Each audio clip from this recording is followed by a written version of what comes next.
Welcome back, everyone. Today I have a 2026 Ram 1500.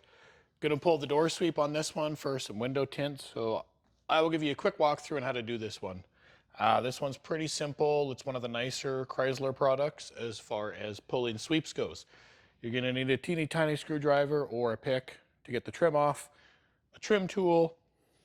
You're also gonna need a drill, or if you like to old school it, a screwdriver or a ratchet, 10mm socket. That's pretty much it for this one. So to get started, behind the door handle here, there's going to be a plastic trim piece. Looks just like this. There's a little notch in the bottom. These ones are kind of a pain. You get it in here, but on the back side, there's this big white clip. So basically, you're going to pry this off and it's stuck. Come in with a plastic tool to pry this out. Don't use your screwdriver on this. This will crack and break and bend very easily. It's a weird design, but it is what it is. Once you get that out, this is where you're going to grab your screw. There's a 10mm socket or a 10mm bolt right there. This is the only one we're going to have to pull on this vehicle.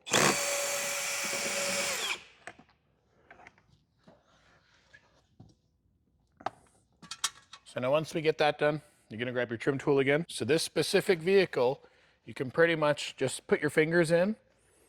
And I don't know if you can see it on camera, but right behind here, there's a clip. If you jam your trim tool in there, it'll just pop that clip.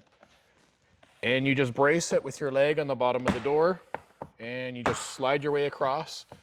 And now you have easy access to this window sweep. And now you are all set to fully go ahead and tint your window. Couple things to note on this one. Rubber seals, unlike most Chrysler vehicles. So this one is super nice. Just clean your seals out, you're good to go. This is a limited Longhorn trim, but they all have a little bit of fabric here. This will stain super easy.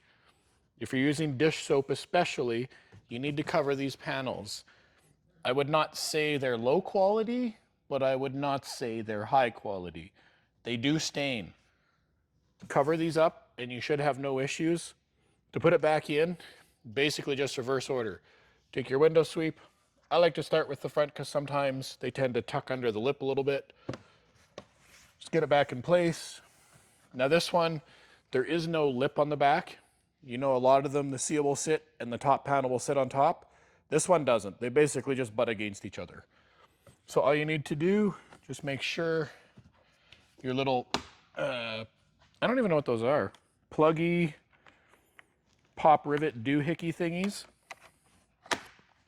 Once they're lined up, all you got to do, just give them a couple little notches. Now you're good to go. Put everything back together. 10mm screw goes back in. Important thing to keep in mind, if you are using a drill, turn your torque down. This one does have a metal backing bolt, but a lot of them, they're plastic. So if you go a little bit too much torque, you're just going to strip the crap out of that thing, and then you got to buy a new one.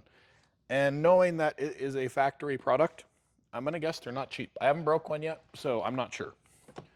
Then same thing. This one, you kind of have to just push straight back. There's a lot of clips on it for some reason.